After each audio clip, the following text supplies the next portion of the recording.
ಹೇಳ್ತೀನಿ, 10 ವರ್ಷಗಳಲ್ಲೇ ₹1 ಜಾಸ್ತಿ ಆಗಲಿಲ್ಲ ರೈತರ ಆದಾಯ, ಇನ್ನು ಕಡಿಮೆ ಆಯ್ತು. ನರೇಂದ್ರ ಮೋದಿ ಕ್ಯೂ झूठ बोल दिया ಹೇಳಿ ನೀವೇ. ಇವರೆಲ್ಲರೂ ಕಾಂಗ್ರೆಸ್ನವರು ನರೇಂದ್ರ ಮುಖ ತೋರಿಸಿ, ನರೇಂದ್ರ ಮೋದಿ ಮುಖ ತೋರಿಸಿ ನರೇಂದ್ರ ಮೋದಿ. ಈಗ ನೀನು ನಾನೆಲ್ಲೋ ಕೇಳಿದೆ ಒಂದು ಕಷ್ಟ, ಶೋಭಾ ಕರಂದ್ಲಾಜೆ ಭಾಷಣ, ನರೇಂದ್ರ ಮೋದಿ ಓಟ್ ಕೊಡಿ, ನನಗೆ ಓಟ್ ಕೊಡಿ ಅಂತ ಕೇಳಲ್ಲ ಇವರು.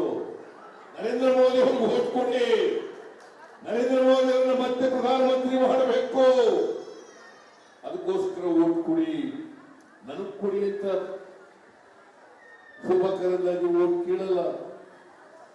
ಆಮೇಲೆ ಕರ್ನಾಟಕಕ್ಕೆ ದೊಡ್ಡ ಅನ್ಯಾಯ ಆಯ್ತು. ಯಾವತ್ತಾರು ಶೋಭಾ ಕರಂದ್ಲಾಜೆ ಕರ್ನಾಟಕಕ್ಕೆ ಅನ್ಯಾಯ ಆಯ್ತು ಅಂತೇಳಿ ಲೋಕಸಭೆಯಲ್ಲಾಗ್ಲಿ ಮಂತ್ರಿಮಂಡಲದಲ್ಲಾಗಲಿ ಮಾತಾಡಿದ್ದಾರೆ? 26 ಜನ ಆಯ್ಕೆಯಾದ್ರು. ಒಂದು ದಿನ ಕರ್ನಾಟಕಕ್ಕೆ ಅನ್ಯಾಯ ಆಯ್ತು ಅಂತ ಬಾಯಿ ಬಿಟ್ಟಿದ್ದಾರ? ಬಾಯಿ ಬಿಟ್ಟಿದ್ದಾರ? ಯಾಕೆ ಹೋಗ್ಬೇಕು ಪಾರ್ಲಿಮೆಂಟ್ಗೆ? ಶೋಭಾ ಕರಂದ್ಲಾಜೆ ಯಾಕೆ ಗೆಲ್ಲಿಸಬೇಕು?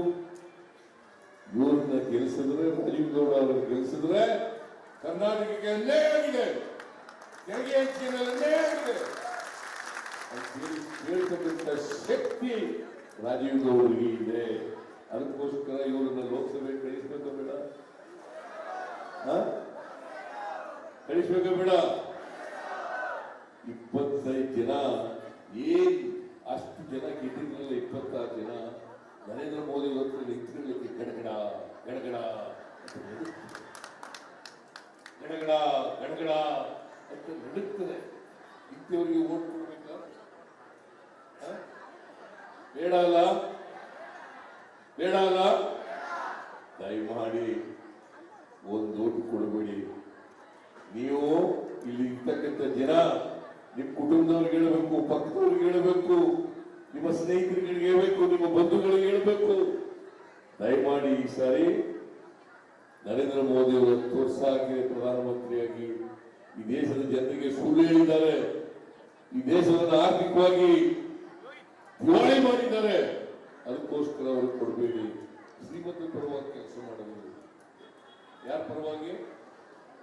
ಬಡವರ ಪರವಾಗಿ ಕೆಲಸ ಮಾಡಲ್ಲ, ಶ್ರೀಮಂತರ ಪರವಾಗಿ. ಇದನ್ನ ನೀವು ಅರ್ಥ ಮಾಡ್ಕೋಬೇಕು. ಬಹಳ ಮಾತನಾಡ್ತಾರೆ ನರೇಂದ್ರ ಮೋದಿ ಅವರು. ಬಡವರಿಗೋಸ್ಕರ, ಈ ದೇಶದ ಬಡವರಿಗೆ ಏನ್ ಮಾಡಿದ್ರು ಅಂತ ಹೇಳಿ ನೋಡ. ಇಂತೆ ಮಾಡಿದ್ದೀವಿ ಅಂತ ಹೇಳಿದ್ರೆ ನಾನು ಕೇಂದ್ರ ಸರ್ಕಾರವನ್ನು ಟೀಕೆ ಮಾಡೋದು ಬಿಟ್ಬಿಡ್ತೀನಿ. ಹೇಳಿ, ನೀವೇ ಯೋಚನೆ ಮಾಡಿ.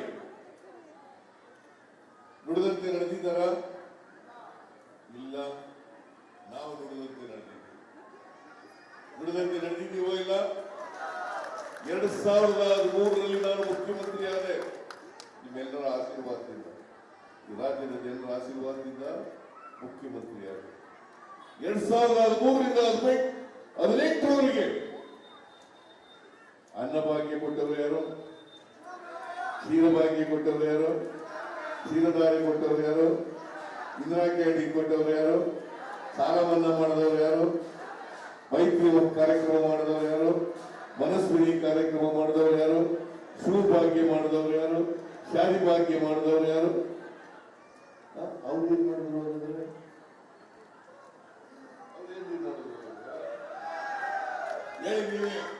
ಅವ್ರೇನ್ ಮಾಡಿದ್ದಾರೆ? ಈಗ 5 ಗ್ಯಾರಂಟಿಗಳನ್ನ ನಾನು ಘೋಷಣೆ ಮಾಡಿದ್ದೆ. ನಮ್ಮ ಪಕ್ಷದ ವತಿಯಿಂದ 5 ಗ್ಯಾರಂಟಿಗಳನ್ನ ಘೋಷಣೆ ಮಾಡಿದ್ದೆ. ಶಕ್ತಿ ಯೋಜನೆ, ಅನ್ನಭಾಗ್ಯ, ಗೃಹ ಜ್ಯೋತಿ, ಗೃಹಲಕ್ಷ್ಮಿ, ಯುವ ನಿಧಿ, 5 ಗ್ಯಾರಂಟಿಗಳನ್ನ ಘೋಷಣೆ ಮಾಡಿದೆ. ಈ 5 ಗ್ಯಾರಂಟಿಗಳನ್ನ ಜಾರಿ ಮಾಡಿದ್ದೇವೋ ಇಲ್ಲ?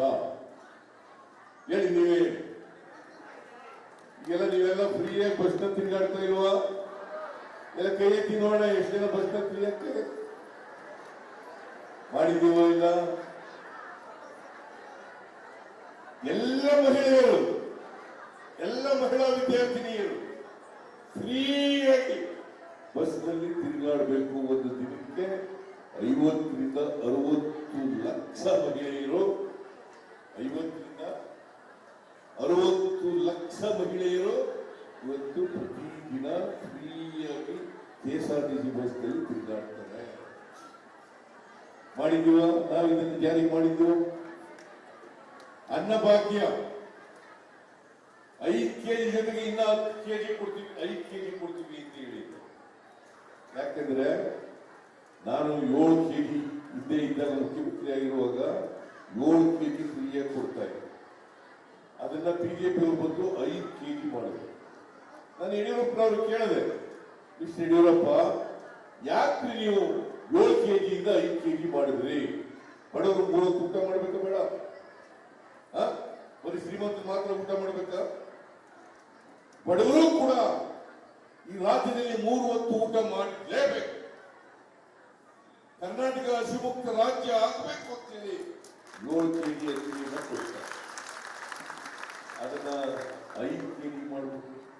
ನಾನು ಅದಕ್ಕೆ ಚುನಾವಣಾ ಸಂದರ್ಭದಲ್ಲಿ ನಮ್ಮ ಪಕ್ಷ ಹೇಳಿತ್ತು, ನಾವು ಅಧಿಕಾರಕ್ಕೆ ಬಂದ್ರೆ 5 ಕೆಜಿ ಜೊತೆಗೆ ಇನ್ನ 5 ಕೆಜಿ ಕೊಡ್ತೀವಿ, ಇನ್ನ 5 ಕೆಜಿ ಅಕ್ಕಿ ಕೊಡ್ತೀವಿ ಅಂತ ಹೇಳಿದ್ರು.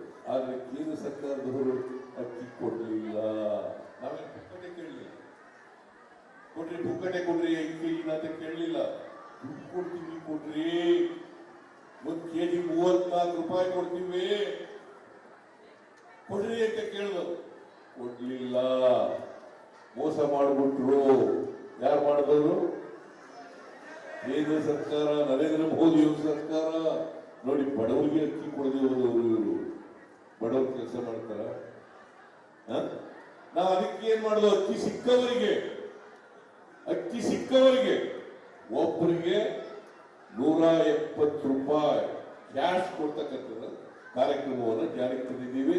ಒಂದು ಮನೆಯಲ್ಲಿ 5 ಜನ ಇದ್ರೆ 850 ರೂಪಾಯಿಗಳನ್ನ ಪ್ರತಿ ತಿಂಗಳು ಕೊಡ್ತೀವಿ. ಕೊಡ್ತೀವೋ ಇಲ್ಲ? ಕೊಡ್ತಾ ಇದ್ದೀವಿ ಅಲ್ವಾ? ಗೃಹಲಕ್ಷ್ಮಿ 1,27,00,000 ಜನರಿಗೆ. ಎಷ್ಟು? 1,27,00,000 ಮಹಿಳಾ ಯಜಮಾನರಿಗೆ, ಒಂದು ಕುಟುಂಬಕ್ಕೆ 2,000 ರೂಪಾಯಿ ಸಿಗ್ತಾ ಇದೆಯಿಲ್ಲ? ಯಾರ್ಯಾರು 2,000 ರೂಪಾಯಿ ಸಿಗ್ತದೆ ಕೈ ಎತ್ತಿ ನೋಡೋಣ. 2,000 ರೂಪಾಯಿ ಕೊಟ್ಟಿದ್ದೀವಿ. ಉಚಿತವಾಗಿ 200 ಯೂನಿಟ್ ವರೆಗೆ ಫ್ರೀ ಕರೆಂಟ್ ಕೊಡ್ತಾ ಇದೀವೋ ಇಲ್ಲ? ಕೊಡ್ತೀವೋ ಇಲ್ಲ? ಬಿಜೆಪಿ ಕೊಟ್ಟಿದ್ರ? ಯಡಿಯೂರಪ್ಪ ಕೊಟ್ಟಿದ್ರ? ಬಸವರಾಜ ಬೊಮ್ಮಾಯಿ ಕೊಟ್ಟಿದ್ರ? ಜಗದೀಶ್ ಶೆಟ್ಟರ್ ಕೊಟ್ಟಿದ್ರ? ತರನ್ಗೌಡ ಕೊಟ್ಟಿದ್ರ? ಕೊಡ್ಲಿಲ್ಲ. ಶೋಭಾ ಕರಂದ್ಲಾಜೆ ಕೊಟ್ಟಿದ್ರ? ಇಲ್ಲ. ಮತ್ತೆ ನಾವು ಕೊಟ್ಟಿರ್ತಕ್ಕಂಥದ್ದು ಅಲ್ವಾ? ಅನ್ನಭಾಗ್ಯ, ಗೃಹ ಜ್ಯೋತಿ, ಗೃಹಲಕ್ಷ್ಮಿ, ಶಕ್ತಿ ಯೋಜನೆ ಮತ್ತೆ ಯುವ ನಿಧಿ. ಯಾರು 22-23ರಲ್ಲಿ ಪಾಸ್ ಆಗಿದ್ದಾರೆ, ಅವ್ರಿಗೆ ಕೆಲಸ ಸಿಕ್ಕಿಲ್ಲ 6 ತಿಂಗಳಲ್ಲಿ, ಅವ್ರಿಗೆ ತಿಂಗಳಿಗೆ 3,000 ರೂಪಾಯಿ ಪದವೀಧರರಿಗೆ. ಡಿಪ್ಲೊಮಾ ಹೋಲ್ಡರ್ಸ್ಗೆ 1,500 ರೂಪಾಯಿ ಆಗಸ್ಟ್ ತಿಂಗಳಿಂದ ಕೊಡಲಿಕ್ಕೆ ಪ್ರಾರಂಭ ಮಾಡಿದ್ದೀವಿ. ಆಗಸ್ಟ್ ತಿಂಗಳಿಂದ ಕೊಡಿ. ನಾವು ನೋಡುದಂತೆ ನಡೆದಿದ್ದೀವೋ ಇಲ್ಲ? ಕೊಟ್ಟು ಮಾರ್ಗದಿಂದ ನಡ್ಕೊಂಡಿದೀವೋ ಇಲ್ಲ? ಮಾಡಿ. ಬೆಂಗಳೂರಿಗೆ ಏನ್ ಮಾಡಿದ್ರು ಅವರು?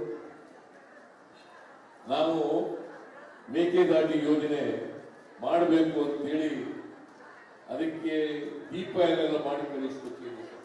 ಯಾಕಂತಂದ್ರೆ ಮೇಕೆದಾಟಿ ಯೋಜನೆ ಇದೆಯಲ್ಲ, ಬೆಂಗಳೂರು ನಗರಕ್ಕೆ ನೀರು ಕೊಡ ಅಂತ ಯೋಜನೆ, ಬೆಂಗಳೂರು ಸುತ್ತಮುತ್ತ ಪ್ರದೇಶಗಳಿಗೆ ನೀರು ಕೊಡ್ತಕ್ಕಂಥ ಯೋಜನೆ ಮೇಕೆದಾಟು.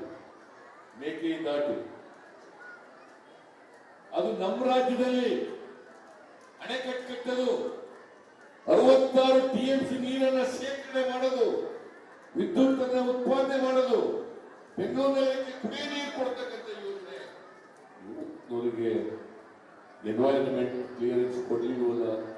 ಯಾಕೆ ಕೊಡ್ಲಿಲ್ಲ? ಕೇಂದ್ರ ಸರ್ಕಾರ ಯಾರ್ದು? ಕೇಂದ್ರ ಸರ್ಕಾರ ಶೋಭಾ ಕರಂದ್ಲಾಜೆ. ಯಾವತ್ತಾರು ನೀವು ಎನ್ವೈರನ್ಮೆಂಟ್ ಕ್ಲಿಯರೆನ್ಸ್ ಕೊಡ್ಲಿಕ್ಕೆ ಪ್ರಯತ್ನ ಪಟ್ಟೇನಮ್ಮ? ಇಲ್ಲ. ಮತ್ತೆ ಯಾಕೆ ಓಟ್ ಕೊಡ್ತೀವಿ? ಓಟ್ ಕೊಡ್ತೀರಾ? ಕುಡಿಯೋ ನೀರು ಬೇಕಾ ಬೇಡ? ನಿಮ್ಗೆ ಮೇಕೆದಾಟು ಯೋಜನೆ ಆಗ್ಬೇಕಾ ಬೇಡ?